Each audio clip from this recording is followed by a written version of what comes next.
अलैकुम नाज़रीन, आउं आहियां मुदस्सिर नज़र बलोच। इबरत टीवी जी एशिया कप जे हवाले सां स्पेशल ट्रांसमिशन में तव्हांखे भलीकार चवां थो।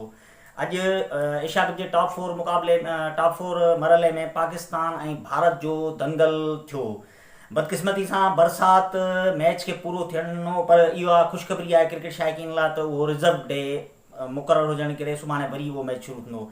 जेकॾहिं अॼोकी थियल मैच जी परफॉर्मेंस ते या जेका कारकर्दगी हली उन ते नज़र विझूं त पाकिस्तान जी टीम टॉस खटे भारत खे बैटिंग जी दावत ॾिनी, जंहिंमें भारत 24 ओवरनि में 2 विकेटनि जे नुक़सान ते 147 स्कोर कयो।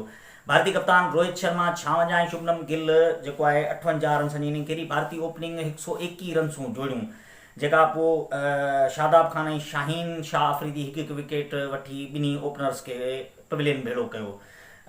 24 ओवर जे पुॼाणी ताईं कोहली 8 ऐं लोकेश राहुल 17 रन्सूं ठाहे नॉट आउट रहिया। उन बैदि मुसलसल बरसाति थियण जे करे मैच खे पोस्टपोन कयो वियो।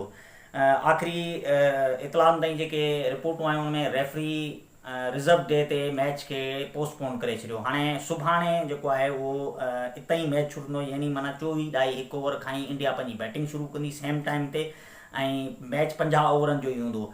उनजे करे असां वरी बि बरसाति जे हवाले सां हिकिड़ो ख़दशो आहे, सुभाणे बरसाति जा इम्कान ज़ाहिर कया पिया वञनि, जंहिंजे करे असां क्रिकेट शाइक़ीन खे घणी पंहिंजो तजसुस आहे त बरसाति न थिए, जीअं मैच पूरो थिए। असांजी बि माना सभिनी जी हूंदो त पाकिस्तान जो भारत जो मुक़ाबिलो जेको गुज़िरियल बि थियो पंहिंजो ग्रुप स्टेज ते, उहो बरसाति जी नज़र थियो ऐं चाहियूं था हीउ मुकमल थिए।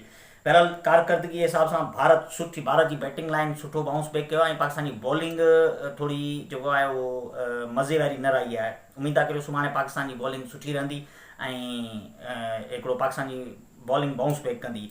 तेसिताईं असांखे इजाज़त ॾियो, सुभाणे वरी मैच जी जेको आहे जेका अपडेट हूंदी उन सां अलाह हाज़िर ईंदासीं। तेसिताईं पंहिंजे मेज़बान मुदस्सिर नज़र बलोच खे इजाज़त ॾींदा। अल्लाह हाफ़िज़।